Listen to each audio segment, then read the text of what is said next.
Why are you unharmed? While driving the automobile that belonged to my husband, my mother-in-law was involved in an accident. Despite the fact that she was unconscious, she was evacuated by ambulance. According to the doctor, tonight was a very important day. The question, "Why are you unharmed?"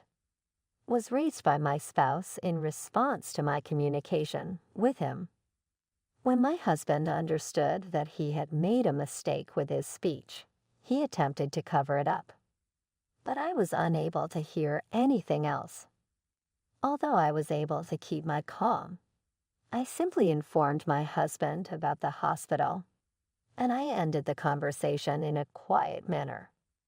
It was at that very time that my mind was overwhelmed with recollections of the abnormal conduct of my spouse. After some time had passed, a single email sent to his phone revealed a frightening fact. I introduced myself as Amara Huxley. I tied the knot with my spouse, who was employed at a firm that specialized in vehicle maintenance 14 years ago. At his request, I started working from home as a full-time housewife. The once kind spouse, on the other hand, progressively shown his true personality. Immediately following the birth of our baby, he began verbally harassing me, referring to me as a parasite who was stealing his money at every convenience. I was unable to work outside the home while taking care of our small daughter, so I had no choice but to put up with this conduct. Unfortunately, my dissatisfaction was mounting.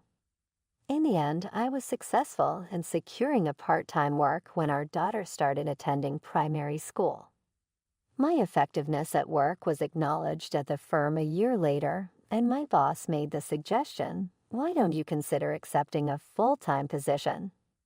If I'm being really honest, I believed that I would be better off working outside the home rather than continuously monitoring how my spouse was feeling as a homemaker. I finally worked up the nerve to let my family know about this situation. The words, "Mom, do your best at work," were said along with a cheer from my kid. "I will assist you with the duties around the house." It was clear that she was terribly excited. My spouse, on the other hand, did not speak, his look indicating that he was dissatisfied with her excitement. At long last, he came forward with his words, which were oozing with sarcasm. "I suppose this is just a pity offer to make you a regular employee. You will begin to complain in a short amount of time. I think you should abandon the concept." According to his response to my insistence that "you won't know until I try," he stated, "I earn enough money anyway. The need that you work full-time is not necessary. Because of the expenditures associated with our daughter's extracurricular activities and tuition, we will never find ourselves in a difficult financial situation, regardless of how much money we have." Although he was unable to refute my reasoning, he said, "Do whatever you want, but don't slack off on household chores." After uttering such comments, he stormed out to some location. In spite of this, I was overjoyed to have succeeded in convincing my spouse. I couldn't help but tell my mother-in-law about the news that I had received. After enduring her late husband's dictatorial behavior, she became a trustworthy ally who reprimanded my husband when it was essential to do so. Due to the fact that she had always shown concern for both me and our kid, she was overjoyed to learn that I had been promoted to a full-time position in my profession. Now that my daughter is helping me with the tasks around the house, I am able to devote more of my attention to my job.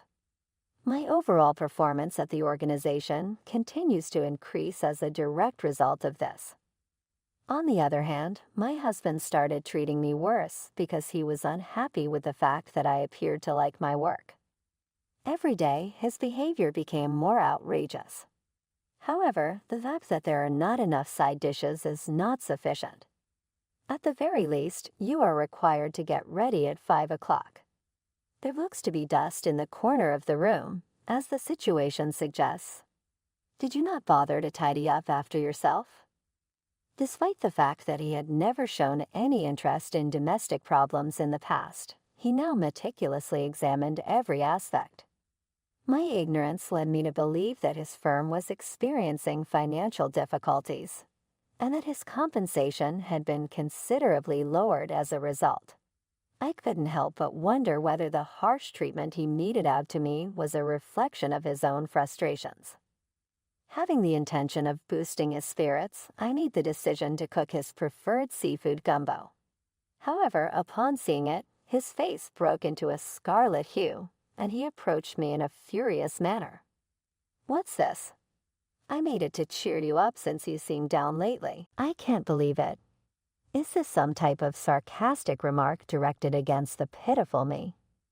After yelling at me and pushing me, he started slamming the pot and the ingredients into the floor. He then continued to stare at me. While we were helpless to do anything, my daughter and I gathered together in a corner of the room. "It is because of your fury that I am in this situation. Have a proper cleaning up." Following that, my husband, who had flipped everything that was on the table, exited the room with a contented grin on his face. Following the occurrence of that event, my spouse started a pattern of arriving home from work later than usual. I questioned him about it, and he replied that he was staying late in the office in order to study and get certificates in the hopes of increasing his compensation. On the other hand, on the days when he worked extra, there was always a discernible smell of shampoo that did not belong to any of the people living in our family. Could it be that? My thoughts were prompted by a hunch, and the word divorce appeared in my head at that moment. Nevertheless, I was unable to address my spouse. Due to the fact that I had been raised by a single parent and had been exposed to a number of challenging circumstances, I was hesitant to go through with the divorce process, particularly since our daughter was involved. Nonetheless, there was a sudden shift in something. A change occurred in my husband's attitude. During the days when he came home from work earlier than usual, he was quite helpful in assisting with duties around the house and even helped our daughter with her schoolwork. The sudden and significant change left me perplexed. I couldn't help but wonder if the success of the firm had improved, which would provide him a higher income. Eventually, I came to terms with the fact that my spouse had undergone a transformation. At some point in time, an unforeseen event took place. By the way, did you not mention that you wanted to wash the automobile in the near future? Please lend it to me so that I may complete it at work. Oh, I can handle it myself. You should not say that. Despite the fact that I have been harsh with you because things haven't been going well at work, I am not suggesting that this makes up for it. Allow me to take care of the laundry for you. Oh, and I'll also perform a quick examination as well. In all honesty, I was taken aback because he had never before made an offer of this nature since we had tied the knot. Having said that, I made the decision to seek his assistance after reflecting on the sincerity of his gaze. Shouldn't you have a car so that you may go shopping and do other things? Do not hesitate to make use of my vehicle throughout the inspection period, which is estimated to last around 1 week. The use of my bicycle for commuting and shopping is something I am able to handle. The wet days might make it difficult to go shopping, so no. Utilize it without any reservations. As a result of his work, he has a deep relationship to automobiles, and I was hesitant to drive his car out of worry that I would cause an accident. Despite this, he never stopped encouraging me. In the end, I agreed to take the keys that he had effectively imposed upon me, despite the fact that I was feeling a little apprehensive about it. Despite this, I was unable to get the courage to drive his automobile. Consequently, I continued to ride my bicycle for both my commute and my shopping even after I had borrowed it for 2 days. My mother-in-law came to see us at our house one day, bringing with her some mementos from a vacation.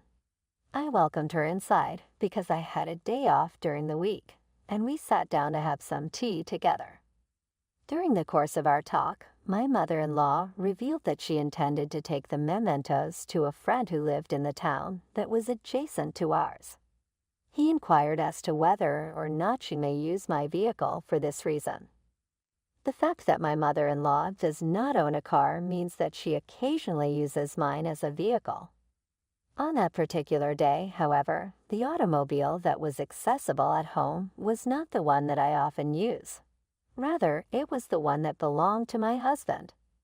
I attempted to convey this to her, but my mother-in-law claimed that it would be all right because it would only take around 30 minutes to travel round trip.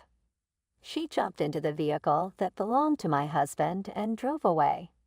However, an hour had passed, and she had not yet returned to the location. May I ask why she hasn't called? When she is running late, she always does what she does. While I was waiting, I was curious as to whether or not she was engaged in a conversation with her buddy. Suddenly, the phone at home rang again. After answering the phone, I was under the impression that it was my mother-in-law, but it turned out to be the cops all along. What they told me was that my mother-in-law had been driving and had accidentally touched the throttle instead of the brake, which resulted in the vehicle colliding with a convenience store that was located nearby. In spite of the fact that there were no casualties, my mother-in-law was transported to the hospital in a severe condition and was unconscious. Almost immediately, I attempted to call my husband, but he could not pick up the phone. I hurried to the hospital in a state of pure fear. On the other hand, the words spoken by the physician at that time were cruel. This is the turning point tonight. Even though my mind was unable to understand the abrupt event, I was aware that I needed to get in touch with my spouse. Over and over again, I phoned him until he eventually picked up the phone. His remark, on the other hand, was something that beyond belief. "Why are you unharmed?" Totally bewildered, I was. He instantly retracted his statement, stating that he was too disturbed to continue, but the speech that he delivered left me dumbfounded. After giving him the name of the hospital, I hung up the phone in a low voice. Earlier, what exactly was the purpose of that? Despite the fact that there were more important problems, the distrust that I had against my spouse continued to remain in my thoughts. A number of tubes and intravenous lines were attached to my mother-in-law as she lay on a hospital bed in the emergency treatment area of the organization. Because of her terrible look, I was unable to speak. In spite of the meticulous efforts of the attending physician, my mother-in-law was unable to regain consciousness and died away in a calm and serene manner. She has such a lovely spirit. At that same time, when I found out that she had passed away, I immediately burst into tears. After an hour, my husband and our daughter arrived at the hospital where we were being treated.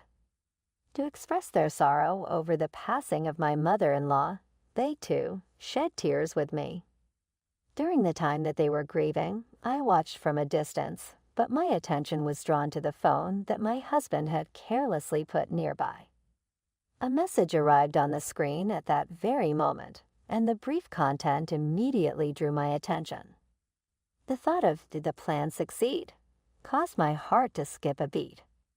It is true that the message made that point abundantly clear. Is this something? Do you know what it means? The fact that I was agitated did not prevent me from wanting to comprehend the situation, so I appeared to be unconcerned and passed the phone to my husband. "Hey, someone sent you a message." His eyes widened in shock as he grabbed the phone from my fingers and grabbed it away from me. "Why are you so flustered?" "Oh, thanks. It might be something urgent," he said in an evasive manner about his reaction. "Outside, I'll have a look at it." Following the utterance of those comments, my spouse hastily grabbed his phone and departed for an unknown location. Despite the fact that I so much wanted to follow him, I was unable to abandon our kid, who was still weeping. The burial for my mother-in-law was held in a serious manner the next day, and subsequently, the inquiry done by the police found that the reason of her accident remained unexplained. As time went on, my day-to-day activities reverted to their usual routine, but I was unable to escape the nagging sense that I had regarding the contents of the communication from earlier. I summoned up the confidence to check my husband's phone while he was sleeping one day, around 1.5 months after the funeral, as the memorial ceremony for my mother-in-law was drawing near. What I did find, on the other hand, was a really disturbing reality. Would it be conceivable for someone with such a kind and lovely spirit as she was to have sacrificed her life over something like this? As I made up my mind to get revenge on my spouse, feelings of rage caused my fingers to shake violently. The memorial ceremony that was held the day following the loss of my mother-in-law finally took place. Immediately following the memorial ceremony, my husband attended a dinner gathering with his family, during which he reflected on the times he had spent with my mother-in-law. I stood on the sidelines and watched uninterestedly. I saw that my husband's face got red as the booze continued to flow, and he appeared to be paying attention to my stare. Inexplicably, he started to challenge me with the question, "Hey, what's all that with that look? Are you secretly relieved that your mother is no longer around because you had a negative opinion of her?" That is not the case. She never failed to treat our kid and I with kindness. I had an esteem for her. Therefore, why did you give her my automobile on that particular day? The accident that she was involved in would not have occurred if you hadn't interfered. The things he spoke caused my heartstrings to tighten. Despite the fact that I had placed the blame for that catastrophe on myself a great number of times, I was unable to bear to hear it from him, the one who had interfered with things in order to produce the accident. "What's up? Can you tell? It is unclear what you are referring about." An anxious giggle came out of him as he made an effort to play it off. At that moment, I pushed the screen of my phone in his direction. Prior to that, I had secretly transferred SMS exchanges from his phone to mine. The contents of those texts exposed a nefarious plot that my husband and his affair companion had been hatching. The brakes on the unknown automobile that I was driving were purposefully adjusted by them with the goal of causing me injury. The person who was having an affair was the one who gave him the message that said, "Did the plan succeed?" when he was in the hospital.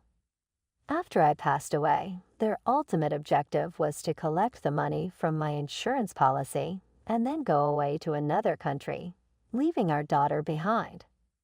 As he revealed this information to our family, my husband's face became completely devoid of color. His words were stuttering as he said, "I thought I'd already deleted the evidence." The frightened outburst he had as evidence that he was guilty. In the later part of the conversation, when my husband was being questioned by his family, he fumbled over his responses and was unable to make a clear response. Disdainful of him, I watched him work. His anger was directed on me, and he blamed me for everything. The fact that things have turned out in this manner is entirely due to your actions. It is all your fault, isn't it? Do something about it. I'm going to tell the police everything, and you'll face the consequences. The gravity of the situation was finally brought to my husband's attention as I reached for my phone to report the incident. Upon his forehead, sweat began to pour down. "Wait, you should know that I am also coming to terms with the death of my mother. Kindly refrain from reporting me. My affair partner and I are going to make a breakup. It would be a terrible thing for my mother to witness me being taken into custody by the authorities. Even if you decide to end your relationship right now, it won't bring Mom back. After all, she would want you to be held accountable for your actions. Mom would never say that." He rushed at me, but his family held him back. I went ahead and placed the call. He apologized, sobbed right before they carried him into the squad car, but my determination did not waver. I then got a divorce from my husband. My proof turned into a deciding factor that resulted in his and his affair partner's detention.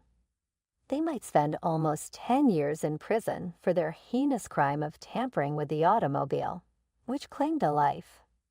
Both my ex-husband's family and the parents of the affair partner paid their portion of the $20,000 settlement I requested from them. They will be required to pay it back when they return to the outer world. Conversely, my daughter and I relocated to a somewhat different location, where we began a new life. Even though we have demanding job and study schedules, we are happy and supportive of one another. How did you come upon this tale? If you found it enjoyable, the communications exposed a dark scheme involving my spouse and his extramarital affair partner. They knew I drove a strange automobile, so they played with the brakes on purpose to hurt me. The affair partner sent him a message in the hospital asking, "Did the plan succeed?" After my death, their final plan was to gather insurance money and then take off overseas, leaving our kid behind. When we revealed this to our family, my husband's face became completely pale. "I thought I'd already deleted the evidence," he said to himself. His frenzied scream proved he was guilty. Later, as family members barraged my husband with inquiries, he stammered through his responses, unable to formulate a meaningful reply. I looked at him contemptuously. He yelled at me, saying I was to blame for everything. "Hey, this is how things happened, and it's all your fault. Act now, since it's entirely your responsibility. I'm going to tell the police everything, and you'll face the consequences."